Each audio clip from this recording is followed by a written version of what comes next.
Hi, everybody. Welcome back. A lot of you have asked me to address the issue of victimhood. Specifically, how do you identify it when you've fallen into a victim state? And secondly, how do you get out of it? You fall into a victim state when you get injured. Now, when I use the term injury, I'm obviously not talking about a physical injury.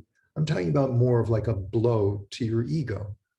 You give everything you've got to a project at work and it turns out great, but your boss, whose participation was minimal, takes all the credit. That's an injury. You've been in love with the same person for years and you had every expectation it was going to turn into a permanent commitment, and suddenly they desert you for someone else. That's an injury. Or it could be something really minor. A friend of yours asks you how you're doing, and in the middle of your answer, they get distracted by their phone. They're not even listening to you. Now, some of this stuff you just get over. You let go of it and it's gone, and that's fine. But sometimes, and it's probably more often than you like to admit, it sticks. You can't let go. And that's when you fall into the victim state. So how do you know that you're in a victim state? There are two telltale signs. The first is it feels like you've been singled out for some sort of special punishment.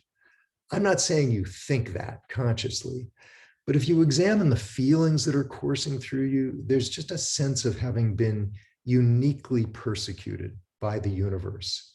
It's like the feeling of, why does this always happen to me? The second is, you know you're in a victim state when you do something called re-injury. You find yourself replaying over and over again the details of what happened to you and why it was so unfair. It's called re-injury because you're using your imagination to create the vivid experience of getting injured again and again. And there's no expiration date on re-injury. As a therapist, I regularly see people who replay injurious incidents stretching all the way back to their childhood. And every time they do this, they're reinforcing their identity as victims. Now, everyone at some point falls into the victim state. So what's the solution? Well, in our book, Coming Alive, Phil Stutz and I devote an entire chapter to the victim state and how to get yourself out of it. The tool we teach in that chapter is called the Tower, and it is superb for getting yourself out of the victim state.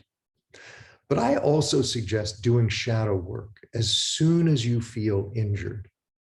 Every time you get injured, you get a tremendous opportunity to empathize with your shadow, because your shadow feels injured all the time. And that's because you've essentially excluded it from your life. That's the definition of the shadow. So the truth is, each time you get injured, you can go in one of two directions. You can feel sorry for yourself, and that becomes a kind of contracted part X state. Or you can go into an expansive, loving state toward the shadow as a way of processing the injury. These are opposites. Loving the shadow is active. It requires effort on your part, whereas victimization is passive and lazy. Loving the shadow is conscious and deliberate, whereas victimization is reflexive. It happens automatically. Loving the shadow is an attempt to let go of the injurious experience, to get past the experience.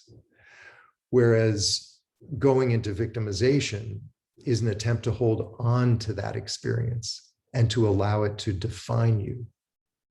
And finally, loving the shadow is an attempt to experience the universe as whole, a universe in which everything ultimately has a positive purpose. Even injuries play the positive purpose of bringing you closer to your shadow. Whereas victimization is the opposite.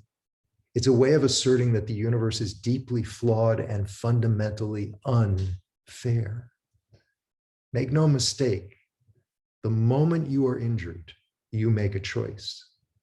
Which of those two universes are you going to live in? Thanks for listening. See you again soon.